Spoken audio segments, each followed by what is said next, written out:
Law enforcement, transparency, and accountability.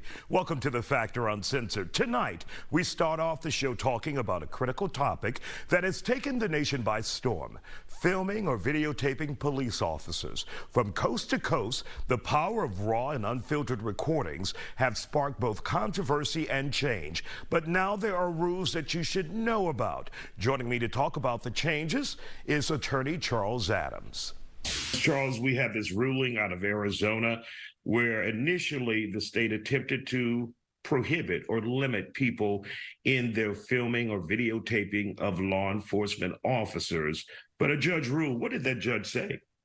Well, a judge issued a permanent injunction saying or agreeing with the plaintiffs who sued to challenge the constitutionality of the law that had violated the First and 14th Amendments of the United States Constitution. What's unique here is that when the preliminary injunction was issued, the Attorney General did not object to it. And it seems that there's been agreement from the Attorney General about this permanent injunction, which suggests there is some sort of discord between the legislative branch and the executive branches of Arizona, one being controlled by Republicans and the other being controlled by a Democrat governor.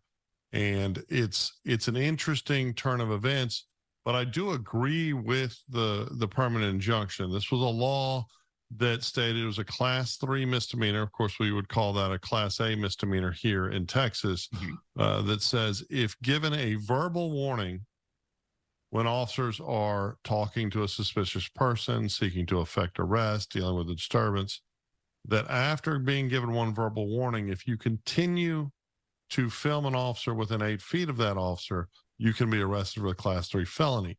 And my problem with that is, in both in Arizona and Texas, it's already a crime to interfere with the duties of a public servant, right? So if you're engaged in some sort of action that obstructs law enforcement in any manner, it meets the elements, you can get arrested and go to jail.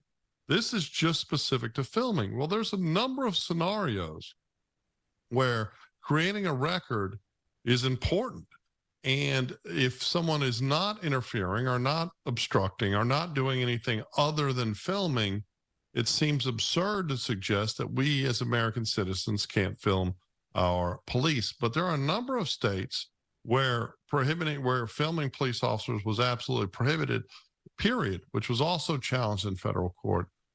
Isaiah, I think it's ridiculous that legislators are wasting their time with this. There's bills like this pending in other states and signed into laws in other states. And what we need is more cameras and more transparency, not less. Now, Charles, we saw many of this after the George Floyd incident, right? Well, in some states, it's just been illegal for a while. But yes, this flurry of activity post, well, not necessarily George Floyd, but post the 2020 social justice riots and a clear antagonism towards law enforcement on one side of the ideological aisle. This is the pushback from the other side of the ideological aisle. But what I think is incredibly stupid, and something I've been advocating since the time I served as a board member of the Houston Police Foundation, when I was advocating for buying body cams when they weren't used largely in Houston, was that cameras protect good police from bad people and good people from bad police. You should always want a camera as a public servant, always. And in fact, when I was an officer, I used to wear a dictaphone in my shock plate of my bulletproof vest, and I would record encounters. This is before cameras where you had dash cams and microphones and all that. Because in fact, I had a situation where a citizen upset at a pawn shop, it was causing a disturbance. I was called out there. I went, I asked the person to leave repeatedly. And then finally said, look, I'm gonna have to arrest you for criminal trespass if you don't leave. And she left. But then she came back and filed this horrifying complaint saying I did all kind of stuff that I didn't do. And I was a rookie. I could have been fired for it. I went back to the pawn shop to ask the manager and the owner, hey, I might need y'all to write an affidavit. I'm very concerned about this. And the manager looked at me and said, well, you don't need to be concerned about it, because I've got a camera right there in the corner that's mic'd up. And he handed me a video cassette that completely exonerated me. Of course, they didn't charge her with a crime of false report, but it could have ended my public service career that obviously went on for about 15 years in a variety of capacities at its inception if that lie was let to stand.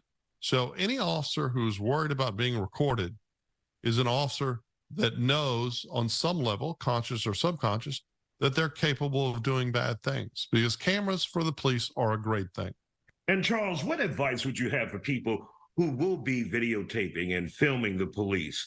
What rules should they follow or adhere to as a courtesy to the law enforcement officers? Well, I think many of the rules that apply to when you're interacting with the police in a traffic stop, and I've been loudly criticized as a white man for giving classes to young black men, young men of all colors, right, on how to survive encounters for the police. That it's identity politics at its worst. But I hope everyone of every race will listen.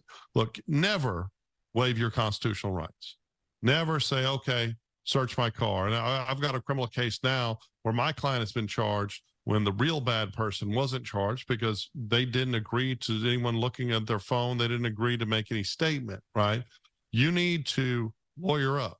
You need to not let them search your car, but be polite about it. And of course, if you're the filming person, what you don't want to do is be aggressive. You don't want to curse out the officers. You don't want to get so close as where you're interfering with the officer's ability to serve whatever purpose they are. You most certainly, if you do get too close, don't want to make any sudden movements or anything that might startle the officer and put them where they can articulate that they were in fear of their life. Instead, just be very clear about what you're doing, filming the encounter because you're concerned, and stay far enough away that you're not interfering with their duties, but close enough that you can create a record, right?